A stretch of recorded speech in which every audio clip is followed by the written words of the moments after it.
les alliances tacites sont multiples. Aujourd'hui, il y a un phénomène qui s'est amplifié encore. Le tatouage. Le tatouage enlève, retire le corps de l'autorité de Dieu. Un corps tatoué, celui qui passe par l'eau du baptême et qui se fait tatouer encore en milieu de baptême. Parce que quand il est passé par l'eau du baptême, il a été lavé de ses péchés, il est devenu sanctifié. S'il avait un tatouage avant de passer par l'eau du baptême, il est purifié. Mais il aura honte de cet tatouage quand l'amour de Dieu viendra en lui. Il va voir tous ses péchés. Il va sentir le poids de ses péchés, ce qu'il faisait. Donc, puisque je dis que le tatouage, c'est une alliance tacite, et que vous voulez vous repentir, vous pourrez pour aller vous, comment on appelle, pour vous tatouer d'abord avant de venir faire le baptême, vous êtes trompé. Vous ne vous êtes pas repenti. Le tatouage ôte le corps de l'autorité de Dieu.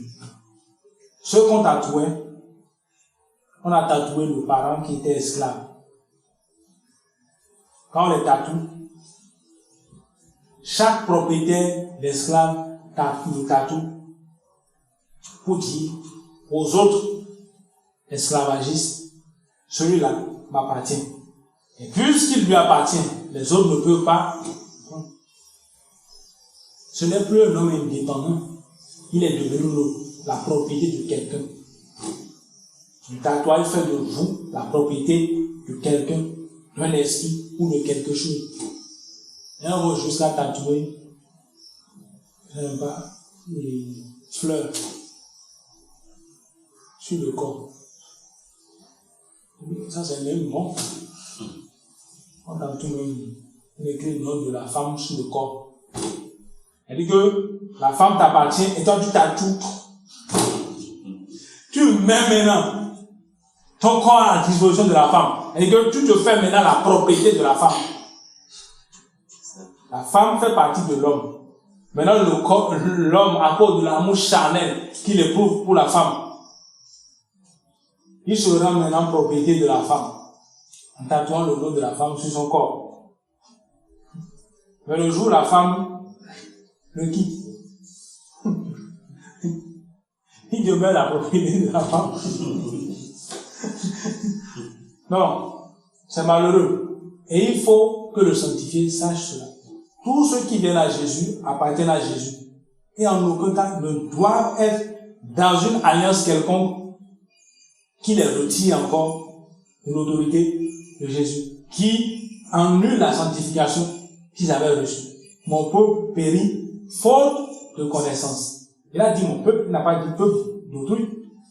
Il a dit des gens qui disent qu'ils le suivent. Mais ils périssent encore faute de connaissance parce qu'ils ne savent pas ce que Dieu veut. On tatoue le corps. Cela ne suffit pas. Il faut arrondir les fesses. Il faut faire de la chirurgie plastique pour se faire beau, avoir des lèvres roses pour les hommes, et de grosses fesses, de grosses mamelles pour les femmes. Mais c'est le péché. C'est l'œuvre de la chair. La chair est opposée à l'esprit qui est Dieu. Le premier ennemi de l'homme, c'est la chair. Et le diable vient. Et l'ennemi de Dieu, c'est pas le diable, c'est la chair. La chair, je le rappelle, a terrassé le diable. C'est pour ça qu'il est devenu diable. Sinon avant il n'était pas le diable. C'est parce qu'il a convoité le trône de Dieu. Il ne s'est pas arrêté à ça. Et il a mené une rébellion contre Dieu. C'est l'œuvre de la chair. Et il est devenu diable. Toujours dans le cadre de la beauté, l'envie, les cheveux. La femme ne porte pas de brésilienne. La femme, le sanctifié qui vient à Dieu, celui qui a pris part le baptême, ne porte pas les cheveux d'autrui. Vous portez les cheveux d'autrui, vous êtes en alliance avec cette dernière et les esprits qui sont derrière cette dernière.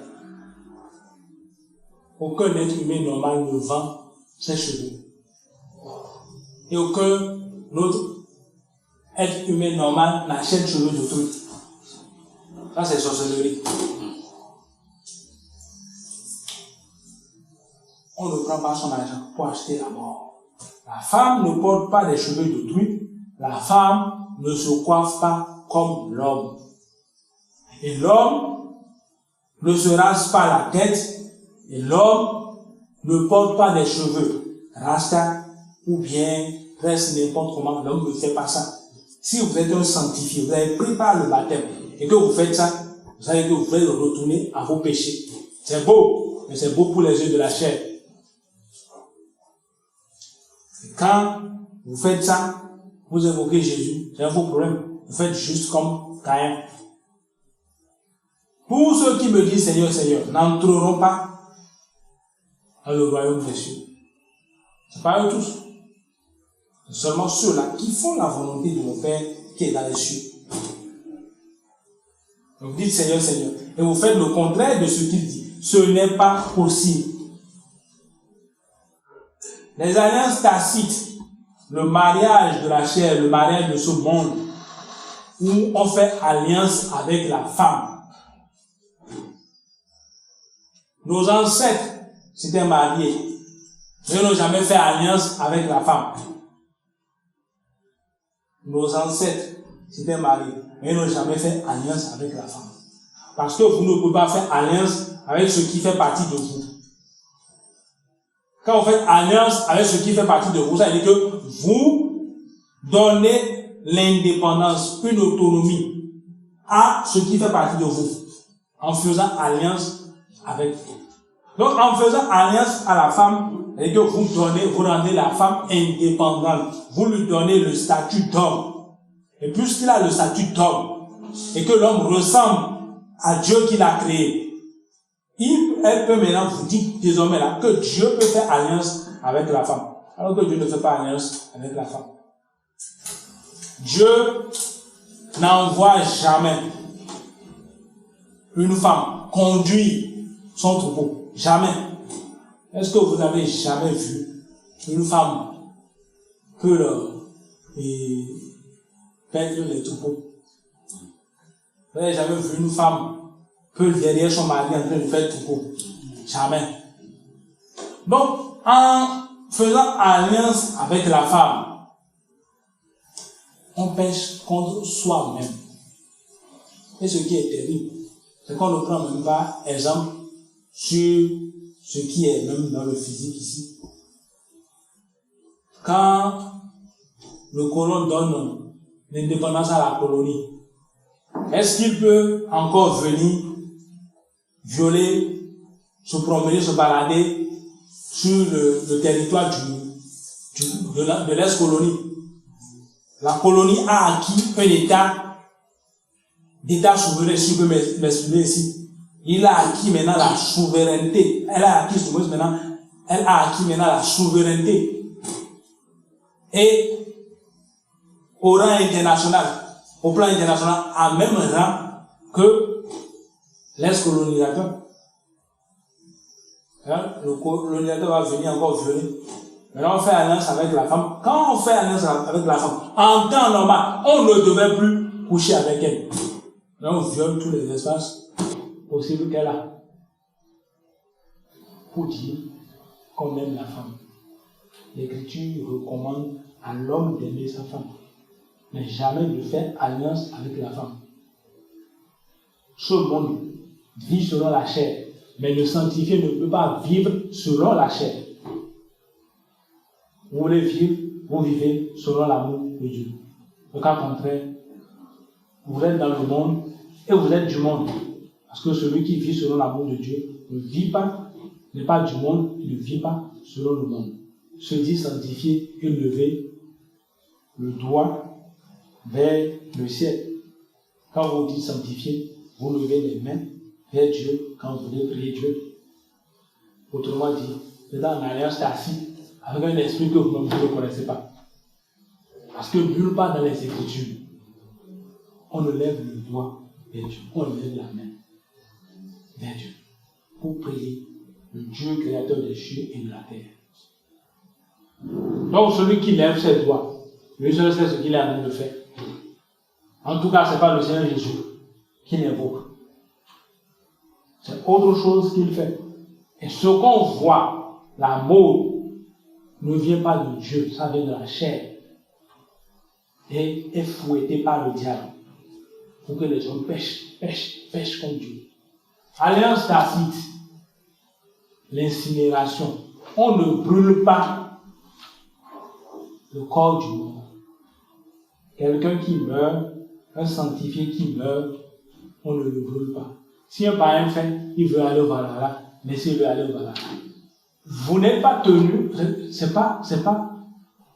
vous ne pouvez pas vous comporter comme eux, mais vous ne pouvez pas non plus les obliger à être comme vous. Non. Adorez Dieu par un esprit de repentance sincère. C'est ce que vous avez entendu. C'est ça qui vous amène à adorer Dieu. Ce n'est pas du suivisme. Ça part d'un esprit de repentance sincère. Mais si vous voulez faire du suivisme, vous allez demander aux gens de brûler votre corps à votre mort. Et si vous brûlez votre corps à votre mort, vous mettez en même temps quoi sur la première résurrection. Et à la deuxième résurrection, quand vous allez revenir, parce que le séjour des morts n'existera plus. On verra ça tout à l'heure. Quand vous allez revenir, vous allez souffrir sur cette terre. Pas sur cette terre, mais là où je vais vous envoyer. Les temps de feu. Dans la mort, quand l'homme meurt, il y a une lutte qui s'engage entre Dieu et le diable pour prendre possession du corps. Parce que si le diable prend possession du corps, le corps sera ressuscité à la deuxième résurrection. Mais si Dieu prend possession du corps, le corps va revenir à la première, c'est-à-dire à l'avènement, au retour imminent du Seigneur Jésus sur terre. Donc, le sanctifié qui meurt, on ne doit en aucun cas l'enterrer suivant les rites païens. Il y a deux cas. Si vous voulez enterrer un sanctifié, quelqu'un qui suit Jésus, qui s'appelle sanctifié et non chrétien, première des choses, son cercueil, il ne doit pas y avoir de croix dessus. Parce que la croix, c'est le péché. La croix condamne. La croix, c'est l'image de la bête, c'est l'image du christianisme. La croix n'a jamais sauvé. Et la croix n'a pas sauvé le Seigneur Jésus. C'est parce qu'on l'a condamné à aller mourir. Donc, en aucun cas, vous ne devez mettre une croix sur son cercueil ou bien sur sa tombe. Quand vous le faites, vous invitez le diable à confisquer le corps. Vous invitez le diable tout simplement à confisquer son corps. Parce que le corps a été estampillé, a reçu la marque du diable. Parce que la croix, c'est l'image de la bête. La bête, c'est le christianisme. Le christianisme a été suscité par le diable. Le christianisme ne vient pas de Dieu. Deuxième chose, il meurt. Vous avez le choix. Vous le préparez. Un tombeau bien fait. Vous allez acheter un cercueil ou bien vous fabriquez un cercueil. Vous le mettez dedans, direction la tombe. Si vous ne voulez pas aller, si vous ne voulez pas envoyer à la mort, vous l'enterrez tout simplement du lieu de la mort. Cercueil, tombe, bien fait. Ou carrément, vous voulez lui rendre hommage. Vous voulez permettre aux gens de venir le saluer. Là, il faut entreposer le corps. Mais en aucun cas, le lieu où le corps a été exposé, il doit devenir un lieu de prière. Celui qui est mort, il est mort. C'est fini. S'il a été sanctifié, on a vu l'importance de la sanctification avant la mort. En même temps, un ange du Seigneur vient le chercher. S'il n'a pas été sanctifié, là, ça fait comme ça. Donc, vous, en tant que sanctifié, et qui connaissez cette vérité, lorsque vous voulez organiser de grandes funérailles, ce n'est pas interdit. Vous entreposez le corps et ceux qui sont à l'extérieur, ceux qui sont loin, qui veulent venir saluer, pour le voir pour une dernière fois, le voir. Et après, vous allez le déposer tout tranquillement dans sa tombe, sans croix, en attendant le retour du Seigneur où il sera réveillé. Le sanctifié qui meurt, on n'a pas besoin de rite, de rap. Oh, reste en Christ, repose en paix. Oh, que la terre lui soit légère. Oh, il est au ciel. Tout ça, on n'en a pas besoin. Quand j'étais au lycée, c'est à l'approche de la proclamation des résultats pour passer en année supérieure.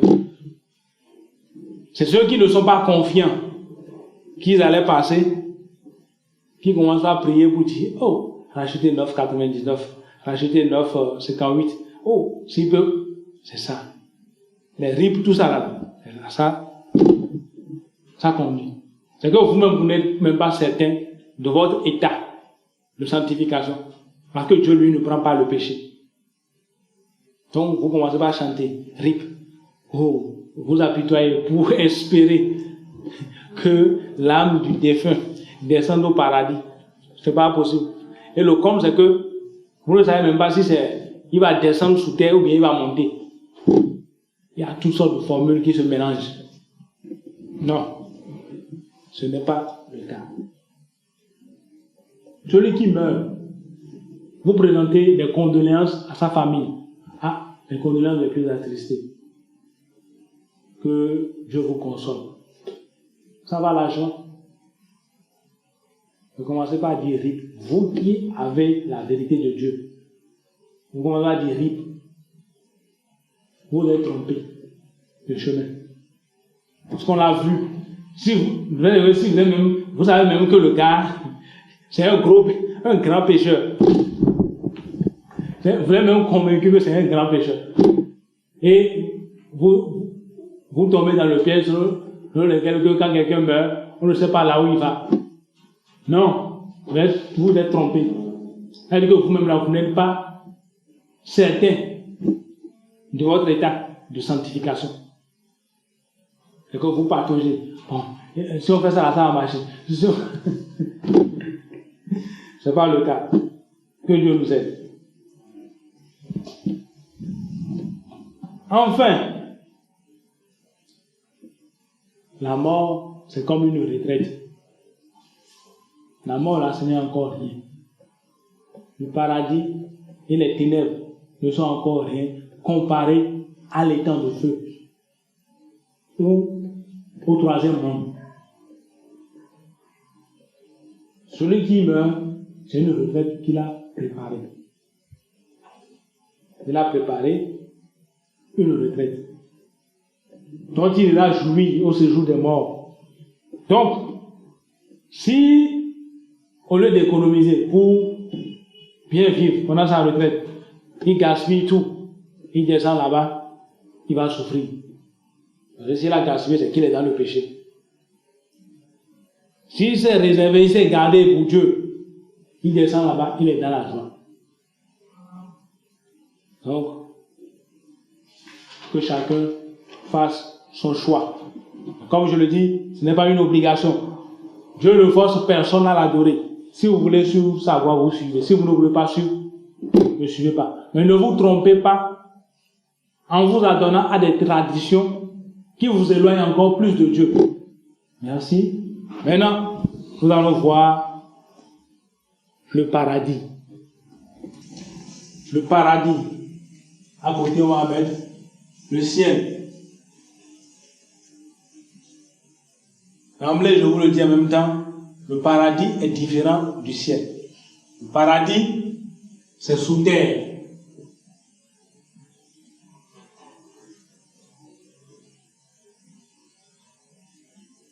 Le ciel, c'est en haut. Ça, c'est la planète de Dieu.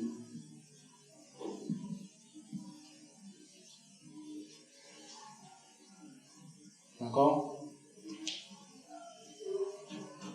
Le paradis vient après la mort.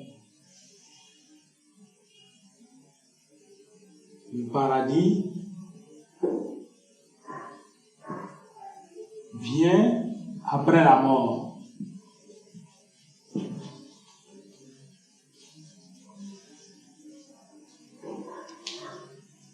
Pour aller au paradis, il faut mourir. C'est-à-dire qu'il faut que l'âme se sépare du corps.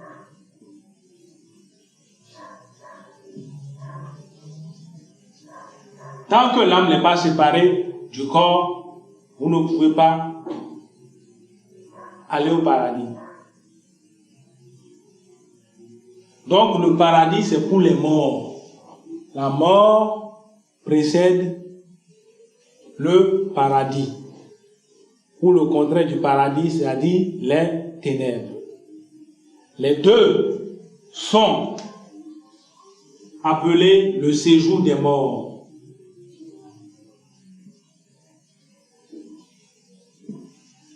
Le paradis et son contraire, les ténèbres ou la flamme, sont appelés le séjour des morts. C'est là où les âmes descendent. Pourquoi Dieu a créé le séjour des morts?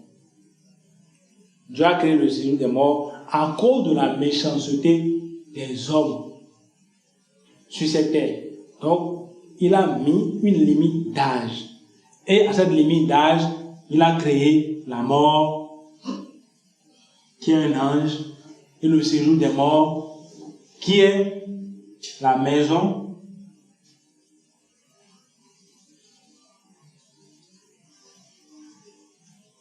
des âmes qui ont été faits captifs par la mort. Le séjour des morts, c'est la maison des âmes qui ont été faits captifs, qui ont été capturés par la mort. Si la mort ne te frappe pas, tu ne vas pas descendre au séjour des morts. Donc, Dieu l'a fait pour pouvoir diluer, je vais dire, la méchanceté sur cette terre. Donc, la mort règne sur le séjour des morts, où l'âme descend. Le séjour des morts, c'est sous terre, où l'âme descend. Mais, si tel est le cas, et Dieu, lui, il règne sur le ciel, qui est en haut là-bas. Le ciel est en haut, le séjour des morts est en bas. Donc, en aucun cas, quand quelqu'un meurt, il ne va au ciel. Quand quelqu'un meurt, il ne peut aller au ciel. Il a été fait captif par la mort, l'ange de la mort, qui l'a fait descendre dans le séjour des morts. Et Dieu n'est pas sous terre. Le Seigneur Jésus fut le premier à parler du sein d'Abraham, c'est-à-dire du royaume des âmes capturées par la mort, des âmes qui ont été sanctifiées, des âmes de ceux qui marchent selon la volonté de Dieu, de ceux qui ont suivi le vrai Dieu d'Abraham. Et il est le premier encore à parler du paradis. Donc, en parlant du sein d'Abraham, alors qu'avant lui on parlait du séjour des morts, il va maintenant nous narrer une histoire, l'histoire de l'homme riche et du pauvre Lazare. Lazare, qui était pauvre, craignait Dieu. Et quand il est mort, les anges de Dieu l'ont porté dans le sein d'Abraham. Quand l'homme riche est mort, il est descendu au séjour des morts, ou dans les ténèbres. Les ténèbres sont en opposition à la lumière. Les ténèbres, c'est la mort. C'est là où il n'y a pas Dieu. Et de là-bas, l'homme riche a demandé à Abraham de dire à Lazare de lui donner de l'eau. Et Abraham va lui dire qu'il y a un grand fossé qui les sépare. qui sépare le sein d'Abraham et le royaume, de ceux qui vivent, les âmes de ceux qui ont marché selon la volonté de Dieu, et le royaume des ténèbres. Jésus va encore aborder le paradis. Et il aborde le paradis au moment où il agonisait, il allait mourir. C'est-à-dire où il allait descendre dans le séjour des morts lui-même. C'est-à-dire où son âme serait séparée de son corps. Et à côté de lui, il y avait un brigand qui s'était repenti. Et il va lui promettre maintenant le paradis. Ce qui veut dire que dans le séjour des morts, où il y a le sein d'Abraham, ce sein d'Abraham, c'est le paradis. Le paradis, ce n'est pas le ciel. Le paradis, c'est sous terre. Malheureusement, quand quelqu'un meurt, quelqu'un qui dit qu'il suit le Seigneur Jésus meurt, on dit qu'il est allé au ciel. Ou bien, quand quelqu'un meurt, on dit qu'il est allé au ciel. Non. Le ciel, c'est pour Dieu. Le séjour des morts, c'est pour les âmes frappées par la mort. Et on donnait les âmes généralement. Les âmes de ceux qui sont ressuscités à la mort du Seigneur Jésus.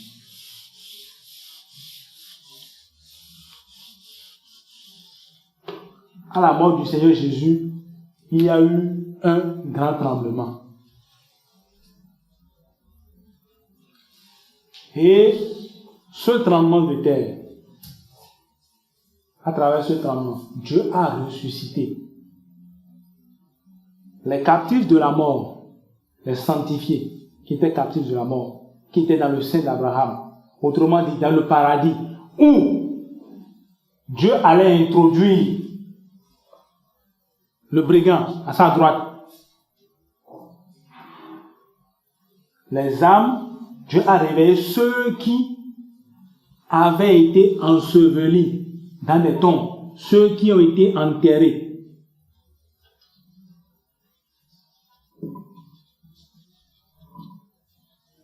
Ceux qui avaient des tombes. Parce que ce n'est pas tous les saints qui sont morts et qui ont pu trouver de tombes.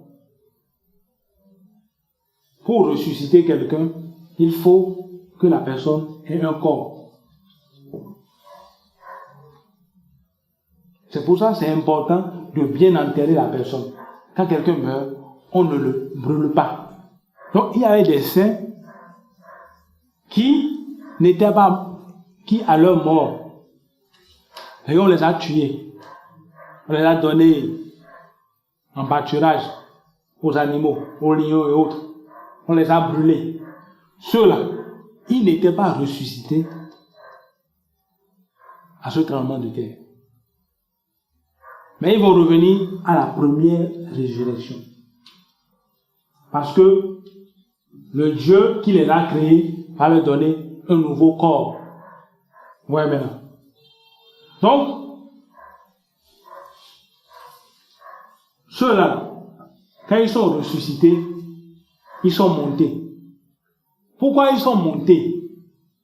Ils sont montés parce que tout simplement, ils étaient ressuscités comme le Seigneur Jésus. Ils étaient ressuscités, transformés.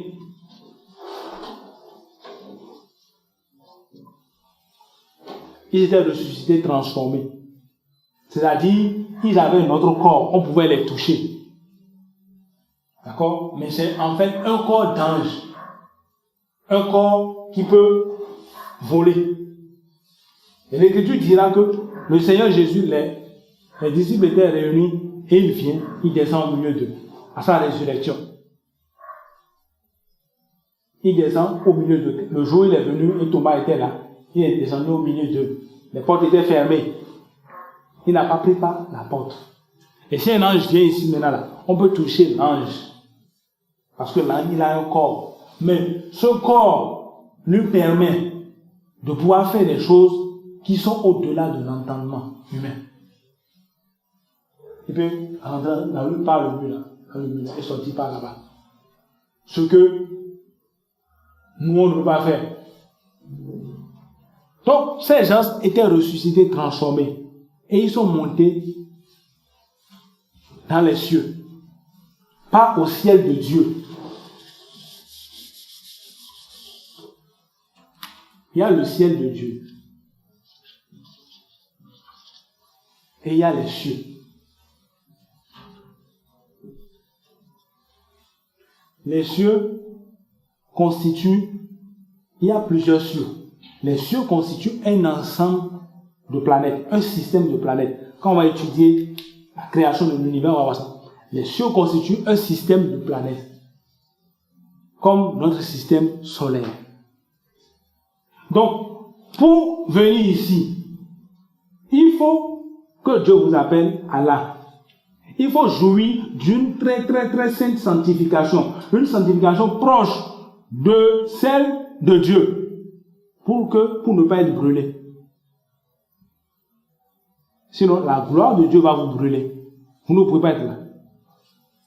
Ils sont certes montés aux cieux, mais pas là où le Seigneur Jésus est allé. Parce qu'on ne monte pas là-bas comme ça. Et en image, vous allez voir le sanctuaire du tabernacle, ou le lieu très saint du tabernacle. Vous pouvez y entrer seulement là où Dieu vit. Vous pouvez y entrer seulement Aaron, quand il était souverain sacrificateur, ou le souverain sacrificateur de la période. Parce qu'il jouissait d'une très sainte sanctification. Dieu l'avait sanctifié. Et lui a fait, comment on appelle, des tenues pour ça. Il l'a sanctifié par le sang et il lui a fait des tenues pour ça d'abord. Maintenant, pour entrer encore dans le lieu très saint, il faut encore qu'il se sanctifie lui-même. Avec le sang des boucs d'abord, avant d'entrer là où Dieu est. Donc ici, là, pour venir là où Dieu est, dans le sanctuaire de Dieu, ce n'est pas donné à n'importe qui. Il faut que Dieu lui-même vous sanctifie d'une certaine façon. Il faut que vous ayez la capacité de quitter les cieux pour aller vers le ciel de Dieu. Donc ils sont morts, mais ils sont ressuscités du moins. Et ils sont dans les cieux, mais ils ne sont pas au ciel de Dieu. Se trouvent au ciel de Dieu seulement ceux que Dieu invite. Vous voyez, c'est le palais de Dieu. Est-ce que c'est tout le monde qui travaille à la présidence de la République? Tout le monde peut aller à la présidence de la République? Non? C'est comme ça.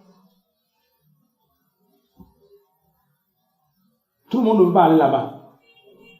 Donc c'est seulement le Seigneur Jésus et ses anges qui s'y trouvent.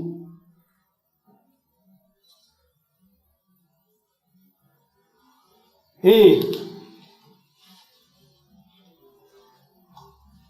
cela montre que quand quelqu'un meurt, le sanctifié, quand il meurt, il descend en bas.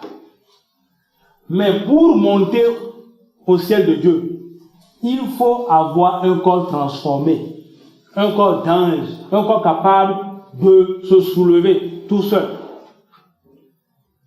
pour pouvoir monter et aller vers les cieux de Dieu.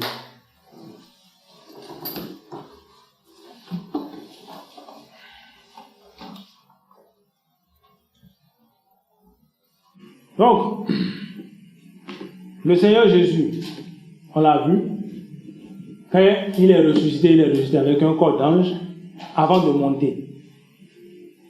Et dans les Écritures, en dehors de ceux-là qui sont montés, qui sont ressuscités, transformés, qui sont montés après le jour, comment on appelle, de ça, qui sont ressuscités le jour de sa mort et qui sont montés après, il y a Enoch, le 7e prophète de Dieu. qui étaient montés aussi. Parce que les morts ne montent pas. C'est seulement les vivants qui montent. Pour monter, il faut être vivant avant de monter. Si vous n'êtes pas vivant avant de monter, si vous n'êtes pas vivant, vous ne pouvez pas monter. Vous devez être vivant et encore avoir un corps transformé. Le cas contraire, votre âme a été faite captive du moins, par la mort. Et vous êtes au séjour des morts, soit dans le sein d'Abraham qui est le paradis, soit dans les ténèbres, où se trouvait l'homme riche.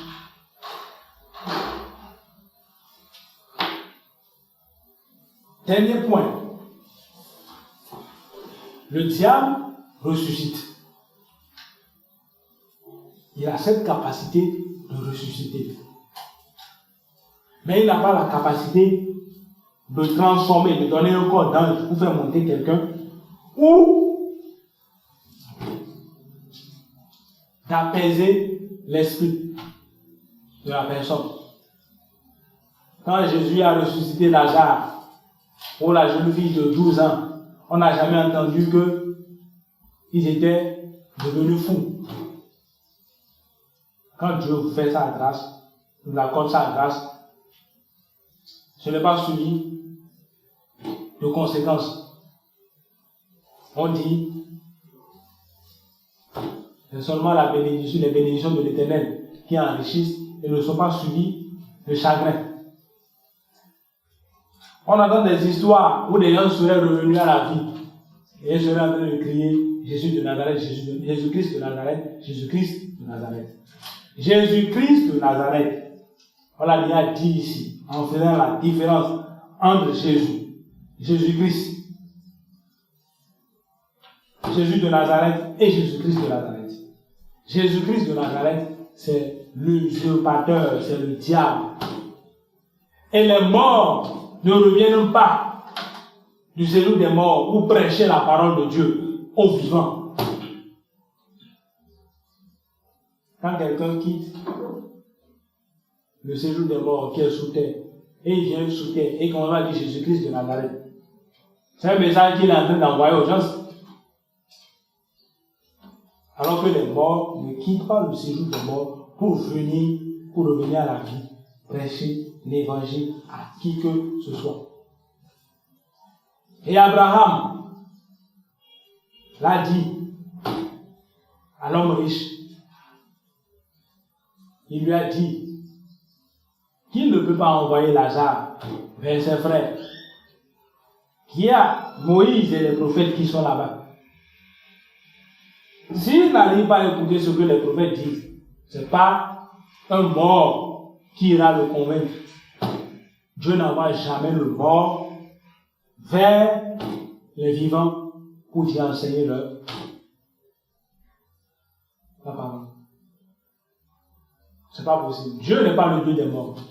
Et Samuel va dire à Saül, quand Saül l'a réveillé pour dire, je veux te consulter, pour me parler de la part de l'Éternel. Dieu est le Dieu des vivants et non le Dieu des morts. Il avait mis un terme à la mission de Samuel sur la terre. Et quand il le réveille, Samuel va lui dire, tu seras avec moi au séjour des morts. Il sera avec lui au séjour des morts. C'est la sentence. Aucun mort ne vient prêcher la parole de Dieu aux vivants. Le dernier point que nous allons aborder, c'est le jugement du grand jour. Le jugement du grand jour.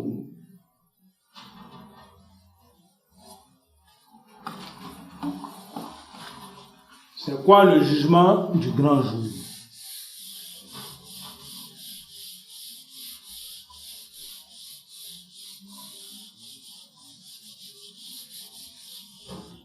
Le jugement du grand jour ou le juste jugement.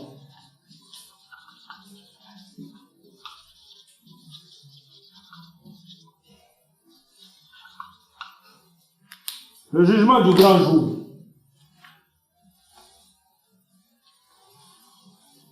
Un jugement précède une sentence. Quand vous finissez de juger, vous devez donner la décision. Vous dites, ah, tu as bien fait, tu es acquitté, ou bien tu es condamné. Il est écrit que il est donné aux hommes de mourir une seule fois, et après quoi vient le jugement. Ce jugement n'est pas encore le jugement du grand jour. Ce jugement, il est donné aux hommes de mourir une seule fois, après quoi vient le jugement. Ce n'est pas encore le jugement du grand jour. Ce jugement est relatif à la sanctification.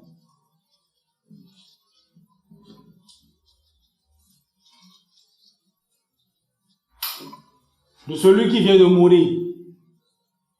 Dès que vous tombez, il n'y a plus aucune possibilité de salut.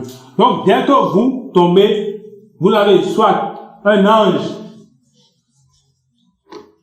de Dieu qui vient, ou un ange de Satan qui vient vous chercher. Ça, c'est le jugement là.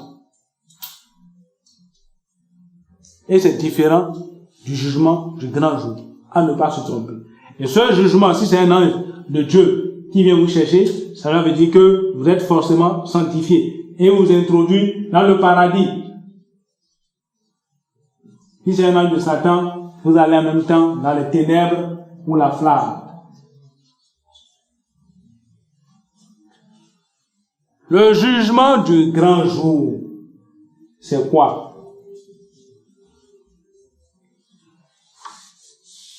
Le jugement du grand jour, c'est le jugement des non sanctifiés, lesquels ne sont pas ressuscités à la première résurrection. La première résurrection concerne uniquement les sanctifiés. Donc, à la deuxième résurrection, qui intervient après la destruction, la dernière destruction de l'abomination sur terre, plus de 1000 ans après la première résurrection, la destruction de l'abomination, la destruction de la dernière abomination, bien, la dernière destruction de l'abomination sur terre, la dernière destruction de l'abomination sur terre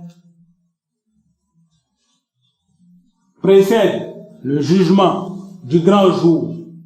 Et cette destruction intervient plus de 1000 ans après la première résurrection.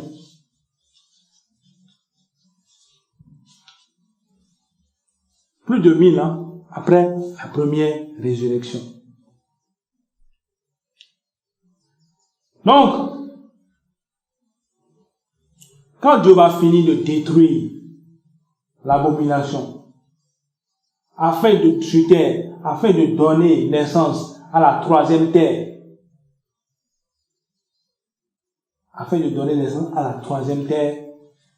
il va maintenant juger les hommes et envoyer ceux qui sont ressuscités à la seconde résurrection.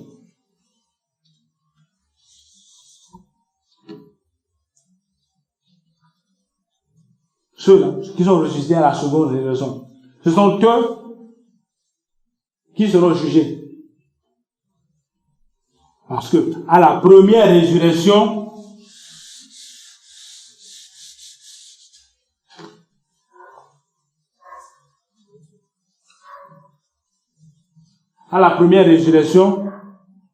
tous ceux qui sont dans le paradis de Dieu, dans le sein d'Abraham, vont ressusciter et seront transformés en anges. Et de facto, le paradis n'existera plus. Après la première résurrection, le paradis n'existera plus. Il n'y aura que au séjour des morts les ténèbres.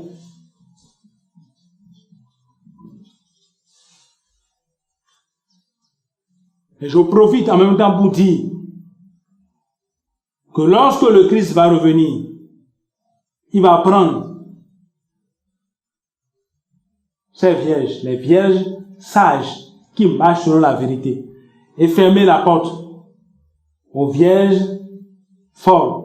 Cela veut dire qu'il n'y a plus de salut après l'avènement, le retour imminent du Seigneur Jésus. Pendant 1000 ans, il va enseigner ces vierges. Il va parfaire. 1000 ans, ça passe rapidement. C'est nous qui pensons que ça va durer. Parce qu'on sera, les gens seront en présence de Dieu, et ça va passer comme ça. Nous ne saurons même pas. Pendant 1000 ans, il va maintenant parfaire la circoncision du cœur de ceux qui sont ressuscités du paradis et qui ont été transformés en anges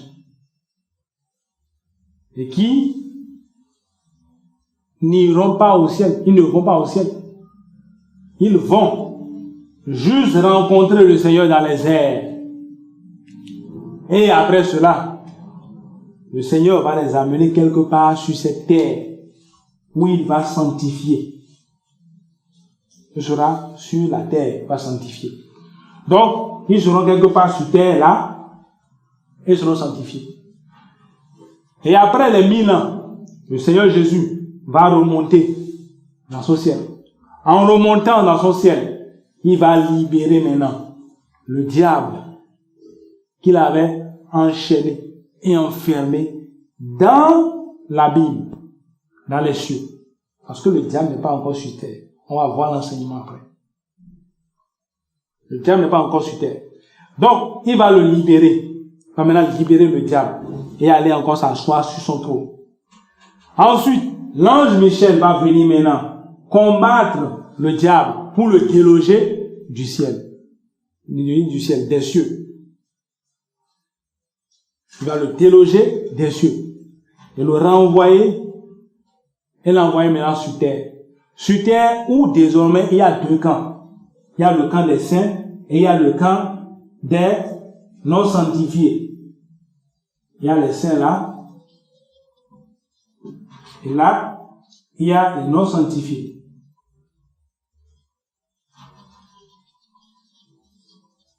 Les saints sont déjà des anges. Et ils vivent dans un espace sanctifié. Ceux-ci ne sont pas encore des anges. Et ils occupent le reste de la terre. Ensuite, il y aura la dernière guerre. Le diable va séduire tous les non sanctifiés qui n'ont plus, pour qui le salut n'est plus possible. Et ils vont attaquer maintenant le camp des saints. Quand ils vont attaquer le camp des saints, Dieu va envoyer son feu pour détruire les non sanctifiés. C'est là la dernière destruction de l'abomination sur terre. Et cela va donner naissance à la troisième terre. Quand Dieu a détruit le premier monde, Noé était toujours dans le premier monde. Il n'avait pas quitté le premier monde, il était dans l'arche. Il était dans l'arche quand Dieu a détruit le premier monde. Ce sera pareil. Les hommes seront là, dans un espace sanctifié, et il va détruire tout ça. Pour donner maintenant naissance à la troisième terre, la nouvelle terre. Jean dit, puis je vis un nouveau ciel et une nouvelle terre. Maintenant, puisque c'est détruit, il y aura maintenant la résurrection de tous ceux-là. Donc, les ténèbres et le séjour des morts n'existeront plus. Il n'y aura plus de ténèbres, il n'y aura plus le royaume sous le sol, sous la terre. Tous ceux-là vont ressusciter. Et Jean dit, puis je vis des trônes. Dieu va donner maintenant la possibilité à ses apôtres, à ceux-là qui ont marché dans sa vérité, qui ont souffert pour l'évangile, de juger maintenant tous ceux qui sont revenus à la vie à la deuxième résurrection. Et parmi ceux-là, il y a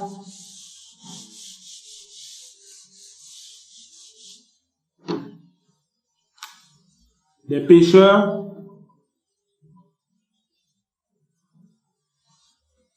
qui seront envoyés dans l'étang de feu.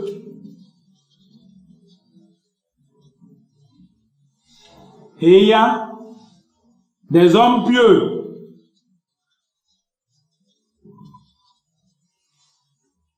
qui vont rejoindre les sanctifiés.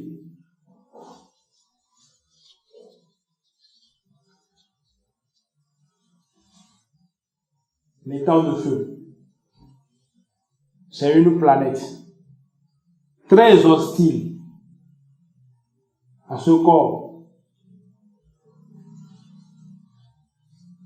Le séjour des morts n'existera plus. Cela veut dire que la mort non plus n'existera plus. Plus personne ne pourra mourir. La mort a été déjà jetée dans l'étang de feu. La mort, le séjour des morts, le faux prophète, le diable et ses anges seront les premiers à être jetés dans l'étang de feu. Ensuite, il y aura le jugement de ceux qui étaient au séjour des morts. Et s'ils sont des pécheurs, direction l'étang de feu, là où se trouve le diable, la mort, le séjour des morts, les anges du diable, en même temps. L'étang de feu, c'est une planète très hostile au corps humain.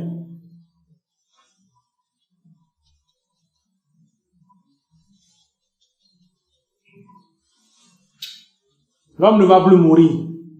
Il va garder ce corps-ci. Mais il ne peut pas être transformé parce qu'il n'a pas été sanctifié. La transformation, c'est l'espérance d'être sanctifié. L'espérance d'être transformé. C'est ce à quoi les sanctifiés s'attendent. Donc, puisque la mort n'existe plus, ce corps va vivre dans un environnement hostile. Parce que le confort qu'il y a sur la terre n'existe pas dans l'étang de feu. Dieu, avant de créer l'homme, a créé tout le confort possible sur terre pour que le corps de l'homme puisse trouver la paix. Pour que l'âme de l'homme puisse se reposer dans un corps qui a la paix. Et que l'âme aussi ait la paix. Donc, premièrement, le corps va souffrir de ceux qui vont descendre dans l'étang de feu. Va souffrir. Deuxièmement, ils vont recevoir maintenant les salaires, le salaire de leurs péchés, les péchés qu'ils ont commis sur cette terre, dans leur âme. C'est l'âme qui reçoit ses coups. L'âme sera troublée dans un corps tourmenté par l'étang de feu. C'est là où c'est dangereux. Quand on pêche, rien ne se passe. On pense que non, on n'a pas péché ou bien bon, Dieu n'existe plus ou bien. Non. Non. La finalité, c'est ça. C'est l'étang de feu. Où le corps souffre, et l'âme également souffre. Vous n'avez pas de repos. Tous les jours que le bon Dieu fait. Vous voyez, c'est ça, relâche. Ensuite, le jugement concerne aussi les hommes pieux. Parce que l'Écriture dit qu'à côté, que les livres furent ouverts et aussi le livre de vie. Ce livre de vie ne concerne pas les sanctifiés, ceux qui sont revenus à la première résurrection. mais ceux qui viennent à la seconde résurrection. Donc, ces hommes pieux, qui sont-ils? C'est des gens qui ont vécu entre le moment où le Seigneur Jésus est ressuscité du séjour des morts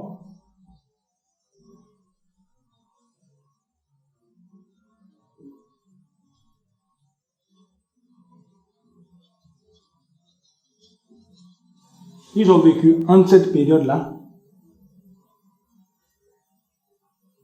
ou bien on va dire ils sont morts entre cette période et la période où la parole de Dieu s'est propagée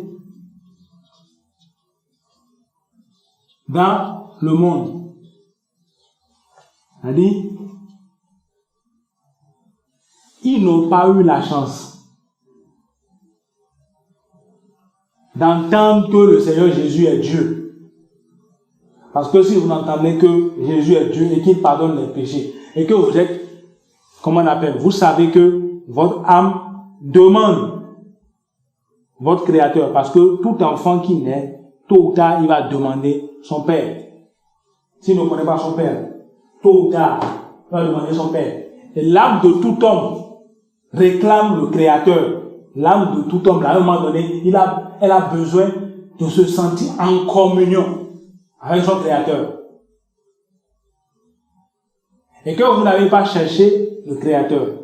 Parce que vous vous dites qu'il y a trop de faux pasteurs, il y a trop de faux ci, trop de faux ça. Mais, on dit nul n'est censé ignorer la loi. Est-ce que vous-même, vous avez cherché Dieu? Parce que, il dit, vous me chercherez, vous me trouverez, si vous me cherchez de tout votre cœur. Ce n'est pas parce qu'il y a du faux dans le monde que vous allez refuser de chercher Dieu vous-même pour vous rapprocher de Dieu. Parce que si vous ne cherchez pas Dieu vous-même pour vous rapprocher de Dieu, vous allez vous perdre. Parce que sans le savoir, vous allez vous conformer à ce que le monde fait, alors que ce que le monde fait, le sanctifié ne doit pas faire cela.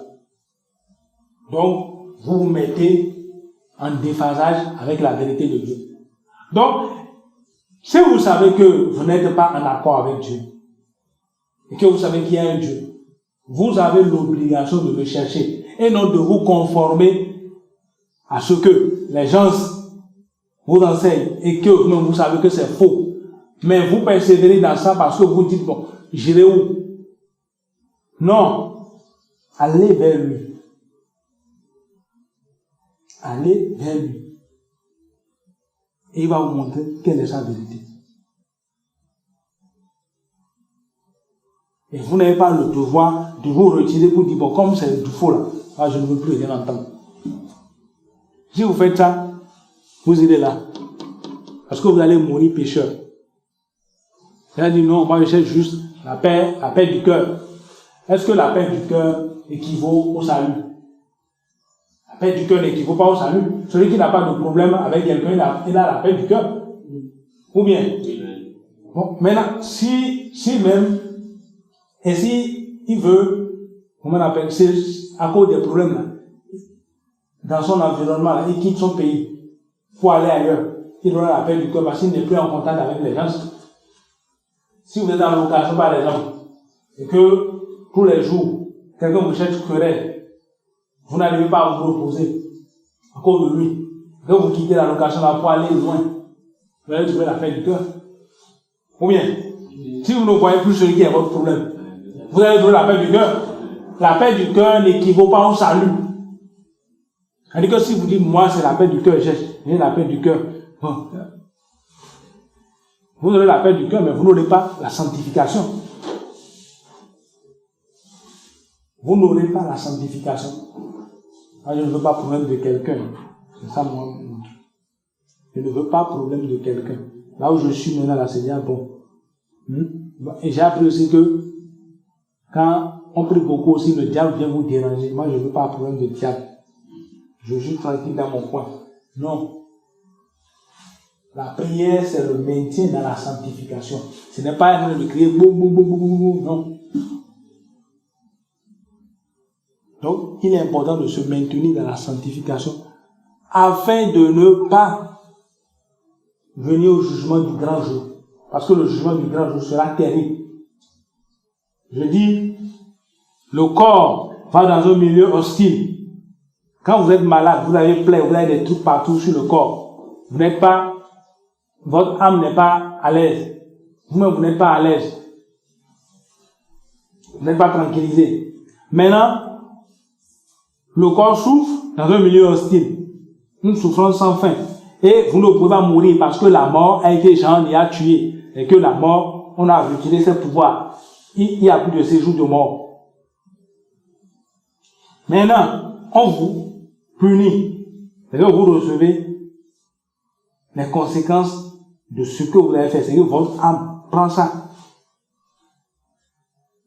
Celui qui aime les femmes à gauche, à droite, quand il va commencer par voir toutes ces femmes déchirer son âme, c'est l'âme, ça déchire. L'âme est dans l'enveloppe et ça déchire l'âme.